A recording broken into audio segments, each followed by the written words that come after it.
சொக்கநாதன் பெற்றெடுத்த பிள்ளையாராம்.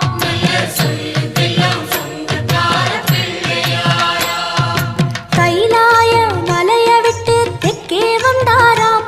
இந்த பிள்ளையார் பட்டி கண்டு இருந்து விட்டாராம்.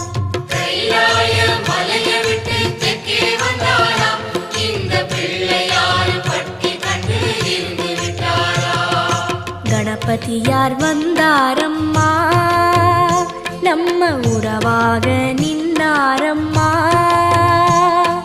கணபதியார் வந்தாரம்மா, நம்ம உறவாக நின்னாரம்மா.